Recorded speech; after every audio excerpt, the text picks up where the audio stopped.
तो बच्चों कैसे हैं आप सब। बहुत बहुत स्वागत है आपका आज की इस वीडियो में। आज की इस वीडियो में हम क्लास 10th का जो सोशल साइंस का पेपर हुआ है उसका आंसर की मैं आपके साथ शेयर करने वाला हूं।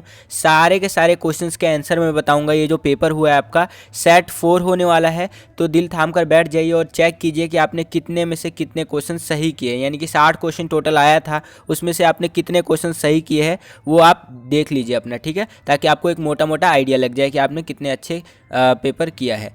तो यहाँ पर देखिए कुछ इंस्ट्रक्शंस लिख रखी है, अगर आप वीडियो पॉज करके पढ़ना चाहें तो पढ़ सकते हैं। मैं आगे बढ़ता हूँ, ठीक है। यहाँ पर देख लीजिए एक बारी बच्चों, ये हमारा सोशल साइंस थ्योरी का पेपर है टर्म 1 का, जिसके अंदर निर्धारित समय हमारा 90 मिनट दिया गया है और अधिकतम अंक जो है हमारा वो 40 है, ठीक है। उसके आगे आते हैं तो कुछ जनरल इंस्ट्रक्शंस यानी सामान्य निर्देश है, अगर आप पढ़ना चाहें तो पढ़ सकते हैं। अब हम चलते हैं डायरेक्ट अपने जो है सो कि क्वेश्चन पे। तो यहाँ पर देखिए खंड क है हमारा। खंड क के अंदर यहाँ बोला गया है कि 24 प्रश्न में से कोई 20 प्रश्नों को आपको हल करना है, लेकिन मैं आपको सारे ही बताऊंगा। तो पहला प्रश्न देखिए बच्चों, पहला प्रश्न क्या पूछ रहा है हमसे। पहला प्रश्न पूछ रहा है कि निम्नलिखित यूरोप के देशों में से किसमें 18वीं सदी के दूसरे अर्धभाग में औद्योगिकरण प्रारंभ हुआ था। ठीक है बच्चों, पहला क्वेश्चन पूछ रहा है, तो इसका सही उत्तर है बच्चों इंग्लैंड के अंदर। पहले का ऑप्शन नंबर डी सही होगा बच्चों, ठीक है। आगे चलते हैं, अगला प्रश्न देखते हैं बच्चों। अगला प्रश्न पूछ रहा है कि 1815 में नेपोलियन की हार के बाद यूरोप में मुख्यतः किस प्रकार की सरकार का चलन था। क्वेश्चन नंबर दूसरे का जो है सो कि करेक्ट ऑप्शन होगा ए, रूढ़िवादी सरकार, यहाँ पर आप लिखेंगे, ठीक है बच्चों। आगे चलते हैं, अगला प्रश्न देखते हैं। अगला प्रश्न क्या पूछ रहा है हमसे, तीसरा प्रश्न पूछ रहा है कि निम्नलिखित देशों के किस समूह ने मिलकर नेपोलियन को 1815 में हराया था। ठीक है, तीसरे क्वेश्चन का सही ऑप्शन यहां पर होगा बच्चों ए, ब्रिटेन, रूस, प्रसा और ऑस्ट्रिया, ठीक है बच्चों। आगे चलते हैं, अगला प्रश्न देखिए बच्चों। अगला प्रश्न, चौथा प्रश्न क्या पूछ रहा है कि निम्नलिखित देशों में से किसमें प्रथम उदारवादी राष्ट्रीयवादी विद्रोह जुलाई 1830 में हुआ। ठीक है, चौथा क्वेश्चन, इसका सही उत्तर बच्चों होगा हमारा ए, फ्रांस के अंदर, ठीक है बच्चों। आगे चलते हैं, अगला प्रश्न देखिए बच्चों। अगला प्रश्न, पांचवा प्रश्न क्या पूछ रहा है हमसे कि निम्नलिखित में से किसने टिप्पणी की थी कि जब फ्रांस छींकता है तो बाकी यूरोप को सर्दी जुकाम हो जाता है। क्या बात है, यहाँ पर किसने टिप्पणी की थी आपकी। तो पांचवें जो क्वेश्चन है उसका सही उत्तर है बच्चों बी, ठीक है। आपका यहाँ पर पांचवें क्वेश्चन का सही उत्तर होगा आपका बी। आगे चलते हैं बच्चों, अगला प्रश्न देखिए, छठा प्रश्न देखिए क्या पूछ रहा है हमसे कि निम्नलिखित में से कौन जर्मनी के एकीकरण की प्रक्रिया का जनक था। यहाँ पर छठा प्रश्न है, तो इसका सही उत्तर है बच्चों ऑटो बान विस्मार्क, ठीक है, मार्क, सॉरी, ठीक है, ऑटो वॉन विस्मार्क।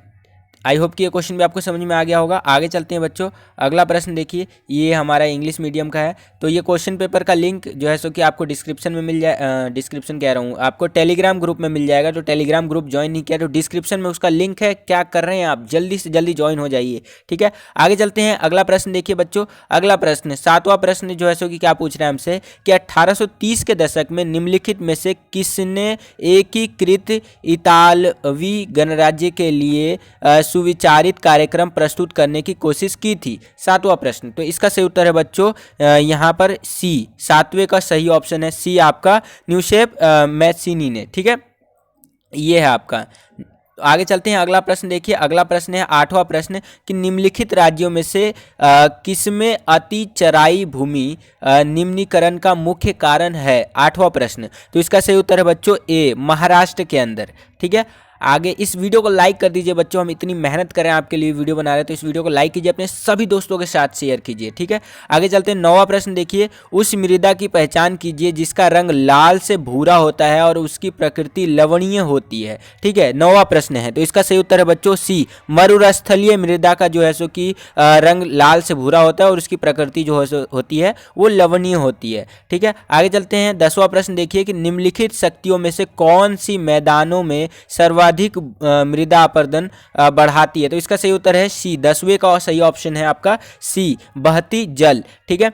आगे चलते हैं, अगला प्रश्न देखिए बच्चों। अगला प्रश्न 11वां प्रश्न कि खनन के कारण वनोन्मूलन निम्नलिखित राज्यों में से किसमें गंभीर भूमि निम्नीकरण का कारण है, ठीक है। 11वां प्रश्न, तो इसका सही उत्तर है बच्चों आपका 11वें प्रश्न का जो है सो कि यहाँ पर आप देख सकते हैं ए ओडिशा। ठीक है, आगे चलते हैं। आपका 10वें प्रश्न का बच्चों मैंने आपको बता दिया, सी ऑप्शन आपका सही होगा। 12वां प्रश्न देखिए बच्चों, 12वां प्रश्न क्या पूछ रहा है हमसे कि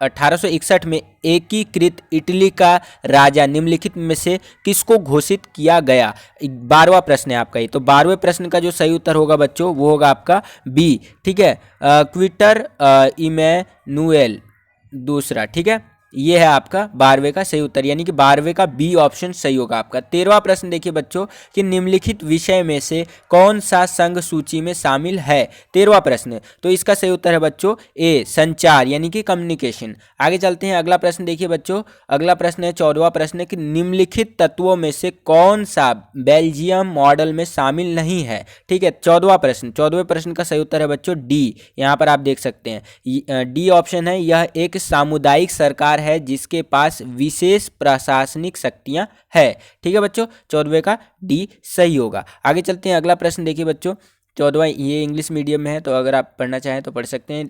इसका जो पेपर का लिंक है वो मैं आपको टेलीग्राम ग्रुप में 10th के टेलीग्राम ग्रुप में दे दूंगा। ठीक है बच्चों, 15वां प्रश्न देखिए कि निम्नलिखित देशों में से कौन सा साथ रहकर संघीय व्यवस्था का उदाहरण है। 15वां प्रश्न, तो इसका सही उत्तर है बच्चों बी भारत। ठीक है, अपना इंडिया। आगे चलते हैं, 16वां प्रश्न देखिए कि निम्नलिखित में श्रीलंका के बारे में बोल रखा है। सॉरी, थोड़ा सा फ्लो में बोल रहा हूँ तो इधर उधर हो जाता है। ठीक है, श्रीलंका में निम्नलिखित जातीय समुदाय में से कौन सा बहुसंख्यक है, ये मैंने आपको 12th में भी बता रखा है बच्चों। ठीक है, तो 16वें प्रश्न का जो है सो कि सही उत्तर होगा बच्चों आपका सिंघली, डी ऑप्शन इसका सही होगा 16वें प्रश्न का। ठीक है, ये जो है सो कि जातीय समय बहुसंख्यक में है आपका श्रीलंका के अंदर। आगे चलते हैं, अगला प्रश्न देखिए बच्चों 17वां प्रश्न कि निम्नलिखित विषयों में से कौन सा राज्य सूची में शामिल है। ठीक है, 17वां प्रश्न है आपका, तो इसका सही उत्तर है बच्चों बी व्यापार, ट्रेड। ठीक है बच्चों, आगे चलते हैं 18वां प्रश्न देखिए। 18वां प्रश्न पूछ रहा है कि जो गतिविधियां प्राथमिक और द्वितीय क्षेत्रकों के विकास में सहयोग करती हैं वे निम्नलिखित में से किस क्षेत्र के अंतर्गत आती हैं। 18वां प्रश्न है आपका, तो इसका सही उत्तर है बच्चों सी तृतीयक जो है सो कि उसके अंदर आती हैं। आगे चलते हैं, अगला प्रश्न देखिए 19वां प्रश्न कि निम्नलिखित विकल्पों में से एकात्मक शासन व्यवस्था की विशेषता की पहचान करनी है आपको। 19वां प्रश्न, तो इसका सही उत्तर होगा बच्चों डी। यहाँ पर आप देख सकते हैं उप इकाइयां केंद्रीय सरकार के अधीन होकर काम करती हैं। ठीक है बच्चों, तो 19वें का जो है सो कि डी ऑप्शन सही होगा। आगे चलते हैं, अगला प्रश्न देखिए बच्चों 20वां प्रश्न क्या पूछ रहा है हमसे कि विकास की प्रारंभिक अवस्थाओं में निम्नलिखित में से कौन सा क्षेत्रक आर्थिक सक्रियता का सबसे महत्वपूर्ण क्षेत्रक रहा है। 20वां प्रश्न, तो इसका सही उत्तर है बच्चों ए प्राथमिक। ठीक है बच्चों, आगे चलते हैं 21वां प्रश्न देखिए बच्चों 20वें का सही उत्तर है ए। 21वां प्रश्न देखिए क्या पूछ रहा है कि प्राकृतिक उत्पादों को अन्य रूपों में परिवर्तित करने की गतिविधियां निम्नलिखित क्षेत्रकों में से किसके अंतर्गत आती हैं। 21वां प्रश्न, तो 21वें प्रश्न का सही उत्तर है आपका बी द्वितीय के अंदर आती हैं। ठीक है, 22वां प्रश्न देखिए 22वां प्रश्न क्या पूछ रहा है हमसे। 22वां प्रश्न प्राकृतिक संसाधनों का उपयोग करने से जो उत्पाद प्राप्त हुआ है वे निम्नलिखित में से किस क्षेत्र के अंतर्गत आती हैं। 22वां प्रश्न, तो ये किसके अंतर्गत आती हैं बच्चों, ये आती हैं आपकी प्राथमिक क्रियाकलाप के अंदर। किसके अंदर आती हैं, यहाँ खाली प्राथमिक लिखा है लेकिन ये प्राथमिक क्रियाकलाप के अंदर आता है। 12th वाले में भी मैंने आपको बताया था। आगे चलते हैं 23वां प्रश्न देखिए बच्चों 23वां प्रश्न क्या पूछ रहा है हमसे कि भारत में जल स्तर गिरने के लिए, ठीक है, यानी water level, ground water level जिसको कहते हैं इंग्लिश में, गिरने के लिए निम्नलिखित कारकों में से कौन सा मुख्यतः उत्तरदायी है। ठीक है, जल स्तर की बात कर रहा है आपका। इसमें 4 ऑप्शन आपको दे रखा है, सिंचाई हो गया, औद्योगिकरण हो गया, नगरीकरण हो गया या अति उपयोग हो गया। ठीक है, 23वां प्रश्न, तो इसका सही उत्तर हो जाएगा डी अति उपयोग कह सकते हैं, बहुत ज़्यादा यूज़ होता है इसलिए। तो 23वें प्रश्न का सही उत्तर होगा डी। आगे चलते हैं 24वां प्रश्न देखिए 24वां प्रश्न पूछ रहा है कि निम्नलिखित विषयों में से कौन सा समवर्ती सूची में शामिल है। ठीक है, समवर्ती सूची में व्यापार, वाणिज्य, कृषि, विवाह, इन चारों में से कौन सा है। तो सही उत्तर है इसका डी विवाह, ये मैरिज जो है सो कि सही उत्तर होगा इसका। आगे चलते हैं, ये इंग्लिश मीडियम में है, इसका लिंक मैं बार बार बोल रहा हूँ आपको टेलीग्राम ग्रुप में देखने को मिल जाएगा। अब आ जाते हैं कथन और कारण वाले क्वेश्चन के अंदर। इसके अंदर कथन दे रखे हैं और कारण दे रखे हैं, यानी कि ये देख सकते हैं और वो आपको पढ़कर आंसर देना है। ठीक है, तो यहाँ पर कथन और कारण कह सकते हैं आप पढ़ लीजिए, मैं डायरेक्ट आंसर आपको इसका बता देता हूँ। ठीक है, तो 25वां क्वेश्चन यानी यहाँ से हमारा जो खंड ख यानी सेक्शन बी शुरू हो जाता है, जिसमें 22 प्रश्न में से कोई 18 प्रश्न आपको करने हैं, लेकिन मैं आपको सारा बता रहा हूँ। तो 25वें प्रश्न का जो है सो कि सही उत्तर जो होगा बच्चों वो होगा ए आपका, यानी कथन ए और कारण आर दोनों सही है, और कारण आर जो है वो कथन ए की सही व्याख्या करता है। ठीक है बच्चों, तो आगे चलते हैं, अगला प्रश्न देखिए, यानी कि 25वें का ए सही होगा। आगे चलते हैं, 26वां प्रश्न देखिए। 26वां प्रश्न क्या पूछ रहा है हमसे कि 1848 के दौरान यूरोप में उदारवादियों के विद्रोह के तथ्यों को पढ़िए और सही विकल्प का चयन कीजिए। यहाँ पर 4 ऑप्शन आप देख सकते हैं अपनी स्क्रीन पर। ठीक है, इसमें से 26वें प्रश्न का जो सही उत्तर होगा बच्चों वो होगा आपका डी, यानी कि यहाँ पर देख सकते हैं 1, 2 और 4 सही है। ठीक है, पहला, दूसरा और चौथा सही है, यानी कि तीसरा वाला ऑप्शन ये गलत है। ठीक है, आगे चलते हैं, अगला प्रश्न देखिए। 27वां प्रश्न जो है सो कि आप अपनी स्क्रीन पर देख सकते हैं, यहाँ पर कथन और कारण दोनों देख लीजिए। इसका जो सही उत्तर होगा 27वें प्रश्न का वो होगा आपका ए, यानी कि कथन ए और कारण आर दोनों सही है, और कारण आर जो है वो कथन ए की सही व्याख्या करता है आपका। ठीक है, आगे चलते हैं, 28वां प्रश्न देखेंगे। अब ये हमारा इंग्लिश मीडियम में। आगे चलते हैं, 28वां प्रश्न देखते हैं। 28वां प्रश्न है कि नए राज्य जर्मनी ने निम्नलिखित में से किस आधुनिक पहलुओं पर अधिक जोर दिया। ठीक है, यहाँ पर 28वां प्रश्न है, तो इसका सही उत्तर है बच्चों आपका डी। ठीक है, जनांकिकीय, ये आपका सही ऑप्शन होगा। आगे चलते हैं, अगला प्रश्न देखिए। 29वां प्रश्न कि निम्नलिखित इटली के राज्यों में से किस पर इतालवी राजघराने का शासन था। ठीक है, 29वां प्रश्न, तो इसका सही उत्तर है बच्चों डी। ठीक है, सॉर्डिनिया पिडमॉट, ये है आपका। ठीक है, ये 29वें का सही उत्तर है आपका। आगे चलते हैं, 30वां ऑप्शन देखिए, तीसरा क्वेश्चन, 30 यानी 30वां क्वेश्चन देखिए। निम्नलिखित में से कावूर की विशेषताओं की पहचान कीजिए और सही विकल्प का चयन कीजिए। ठीक है, तो यहाँ पर 30वां क्वेश्चन जो है उसका सही उत्तर होगा बच्चों आपका ऑप्शन नंबर बी, केवल 1, 2 और 3 सही है, यानी कि पहला, दूसरा और तीसरा सही है, चौथा गलत है आपका। ठीक है, तो ये होगा आपका 30वें प्रश्न का सही उत्तर। आगे चलते हैं, अगला प्रश्न देखिए, 31वां प्रश्न। 31वें प्रश्न का जो सही उत्तर होगा बच्चों वो होगा ए, यानी कि कथन ए और कारण आर दोनों सही है, लेकिन कारण आर जो है कथन ए की सही व्याख्या करता है। ठीक है, ये है आपका 31वें प्रश्न का सही उत्तर। आगे चलते हैं, अगला प्रश्न देखिए। अगला प्रश्न देखते हैं, 32वां प्रश्न। 32वां प्रश्न क्या पूछ रहे हैं कि निम्नलिखित में से कौन सी संसाधनों के विकास की समस्या नहीं है। ध्यान रखिएगा, यहाँ पर पूछा है नहीं है, तो इसका सही उत्तर है संसाधनों का समान वितरण, डी ऑप्शन। 32 का डी ऑप्शन, 32वें क्वेश्चन का डी ऑप्शन आपका सही होगा। आगे चले 33वें प्रश्न की ओर, तो 33वां प्रश्न पूछ रहा है निम्नलिखित मानवीय क्रियाओं में से किसने भूमि निम्नीकरण में सर्वाधिक योगदान किया है। 33वां प्रश्न, तो इसका सही उत्तर है बच्चों वनोन्मूलन। ठीक है, वनोन्मूलन, ये आपका सही ऑप्शन। आगे चलते हैं, यानी कि 33वें का बच्चों ए ऑप्शन सही होगा। 34वें प्रश्न की ओर चलते हैं बच्चों। 34वां प्रश्न क्या पूछ रहा है हमसे, ये मतलब कथन और कारण दे रखा है, डायरेक्ट मैं आपको आंसर बताता हूँ। 34वें प्रश्न का सही उत्तर होगा बच्चों ए, कथन ए और कारण आर दोनों सही है, और कारण आर जो है कथन ए की सही व्याख्या कर रहा है। यहाँ पर ये कथन और कारण आप पढ़ लीजिएगा वीडियो पॉज करके, आपके पास क्वेश्चन पेपर होगा तो उसमें देख लीजिएगा, मैं डायरेक्ट आंसर आपको बताता चल रहा हूँ। 35वां प्रश्न देखिए। 35वें प्रश्न का जो सही उत्तर होगा बच्चों ये भी आपका ए होगा, कथन ए और कारण आर दोनों सही है, लेकिन कारण आर कथन ए की सही व्याख्या करता है यहाँ पर। आगे चलते हैं, 36वें प्रश्न की ओर चलते हैं बच्चों। 36वां प्रश्न क्या पूछ रहा है हमसे, यहाँ पर देख लीजिए, यहाँ पर भी कथन वाले क्वेश्चन है। इसके अंदर जो 36वें प्रश्न का सही उत्तर होगा बच्चों वो भी आपका ऑप्शन नंबर ए होगा, यानी कि कथन ए और कारण आर दोनों सही है, और कथन आर जो है ए की सही व्याख्या हमारा यहाँ पर कर रहा है। 37वां प्रश्न देखिए बच्चों। 37वां प्रश्न, निम्नलिखित में से सही युग्म की जो है सो की पहचान करनी है आपको।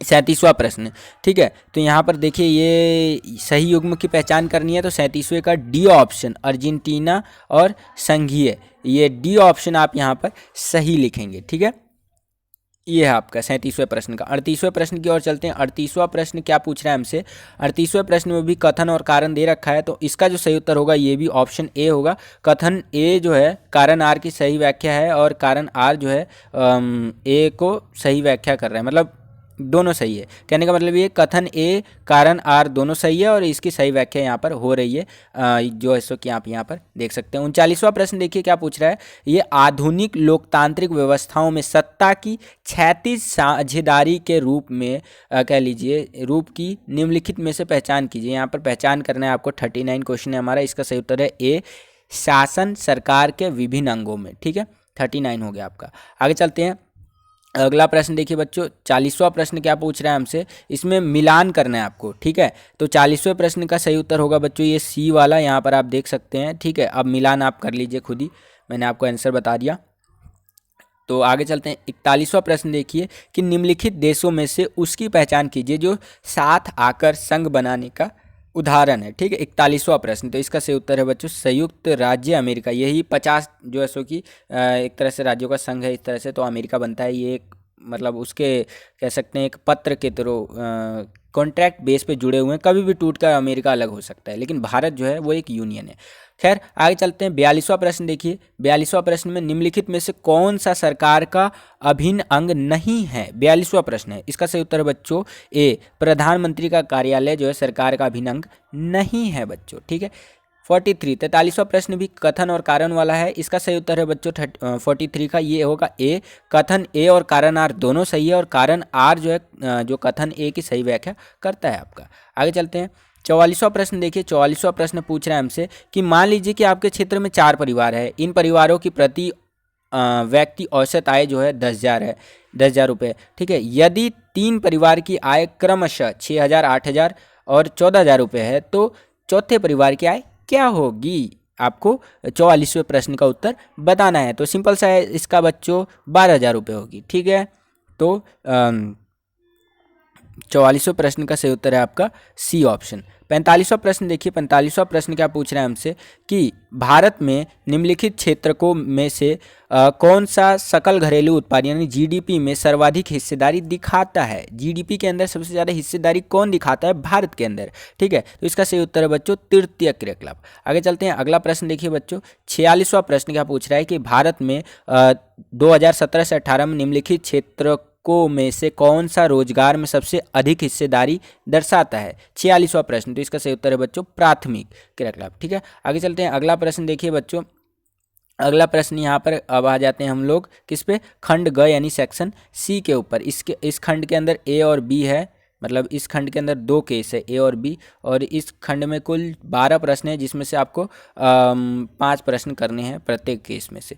ठीक है, तो चलिए शुरू करते हैं। 47वां देखिए, ये पूरा पढ़ना चाहें तो आप पढ़ सकते हैं, मैं डायरेक्ट आंसर बताता चल रहा हूँ आपको। ठीक है, 47वां प्रश्न देखिए, आदिम कालीन निर्वाह कृषि झूमिंग से किस प्रकार संबंधित है? ठीक है, झूमिंग से किस प्रकार संबंधित है बच्चों? 47वां प्रश्न, तो इसका सही उत्तर होगा बच्चों आपका ए। ठीक है, यानी कि यह स्थानांतरणशील कृषि पर आधारित है। 47वां प्रश्न। ठीक है, यहाँ पर मैंने आपको ये 46 प्रश्न तक बता दिया बच्चों, इधर देखें एक बारी। हाँ ठीक है, 46वां प्रश्न का सही उत्तर मैंने आपको बता दिया था बच्चों, ये प्राथमिक होगा यहाँ पर। ठीक है, 47वें प्रश्न का भी ए होगा आपका, यहाँ पर मैंने आपको बता दिया ये ए होगा 47वें का। आगे चलते हैं, 48वां प्रश्न देखिए। 48वां प्रश्न क्या पूछ रहे हैं हमसे कि कर्तन व दहन की कृषि प्रणाली को निम्नलिखित देशों में से किसमें कहा जाता है? ठीक है, 48वां प्रश्न, तो इसका सही उत्तर है बच्चों ए। ठीक है, वेनेजुएला। आगे चलते हैं, अगला देखिए 49वां प्रश्न कि कर्तन व दहन कृषि प्रणाली को रोका निम्नलिखित में से किस देश में कहा जाता है? यानी कि कर्तन और दहन से आपका इधर दो तरह का क्वेश्चन बना दिया। ठीक है, सेम चीज़ उठा करके, तो इसको अब रोका किस देश में कहा जाता है? 49वां प्रश्न, तो इसका सही उत्तर ब्राज़ील के अंदर कहा जाता है। इसमें वेनेजुएला था 48वें में, 49वें प्रश्न का सही ऑप्शन होगा ब्राज़ील यानी कि सी। आगे चलते हैं, 50वां प्रश्न देखिए कि झूमिंग कृषि की मुख्य समस्या की पहचान करनी है आपको। 50वां प्रश्न, तो इसका सही उत्तर है बच्चों अल्प उत्पादन होता है इसके अंदर। आगे चलते हैं, यानी कि 50वें का डी ऑप्शन सही होगा। आगे चलते हैं, 51वां प्रश्न कि भारत में कर्तन व दहन कृषि, यानी देखिए तीसरा प्रश्न पूछ रहा है इससे, कृषि प्रणाली को बेवर निम्नलिखित राज्यों में से किस में कहा जाता है? ठीक है, तो इस 51वें प्रश्न का सही उत्तर होगा बच्चों मध्य प्रदेश के अंदर कहा जाता है। ठीक है, यानी कि 51वें का बी ऑप्शन करेक्ट होगा हमारा। ठीक है, ये सेक्शन सी चल रहा है हमारा। आगे चलते हैं 52वां प्रश्न। देखिए 52वां प्रश्न के अंदर कॉलम दे रखा है, कॉलमों की मिलान करनी है आपस में, ठीक है। तो मिलान कर दीजिएगा आप। मैं ऑप्शन नंबर इसका करेक्ट जो है ऐसे कि वो बता देता हूँ। 52वें प्रश्न का सही उत्तर जो होगा हमारा ए वाला ऑप्शन आपका ये करेक्ट होगा, ठीक है। आप मिलान कर लीजिएगा।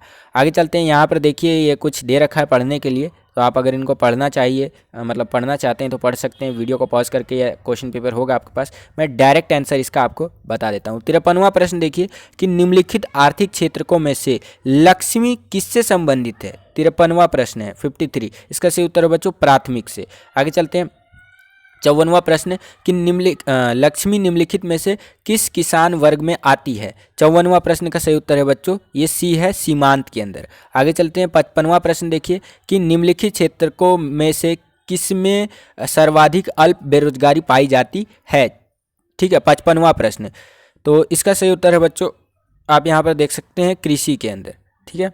अगला प्रश्न देखिए 56वां प्रश्न की बांधों और नहरों के बनाने से ग्रामीण क्षेत्रों में बड़ी संख्या में रोजगार का सृजन किस प्रकार किया जा सकता है, ठीक है।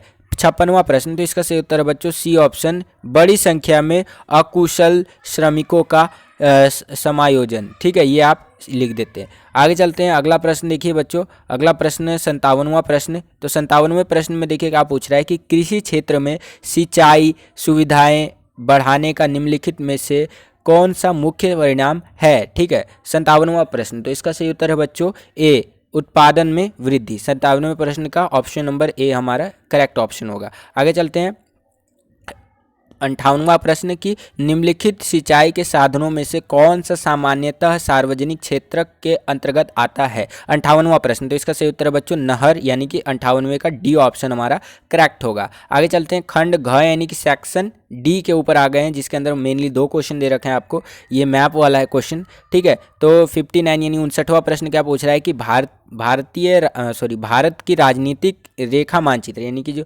पॉलिटिकल वाला मैप है उसके अंदर ए बांधों के रूप में अंकित किया गया है और निम्नलिखित विकल्पों में से इसको पहचान करना है, ठीक है। तो 59 का जो है सो कि सी हीराकुंड आपका सही ऑप्शन होगा। यानी कि देखिए मैं 59 का आपको जो है सो कि बता देता हूँ, नीचे चलते हैं थोड़ा सा मैप आएगा, ठीक है। तो देखिए 59 और 60 के लिए है ये, तो इसमें आपको 59 में हीराकुंड जो है सो कि यहाँ पर लगा देना था। ए ऑप्शन आपका सी ऑप्शन आपका यहाँ पर सही होगा, ठीक है। इधर आते हैं थोड़ा सा इधर और, ठीक है। ये देखिए यहाँ पर हीराकुंड लगाना था, सी ऑप्शन हीराकुंड। यहाँ पर ये आते हैं थोड़ा और ऊपर, ये दृष्टि बाधित के लिए था, ठीक है।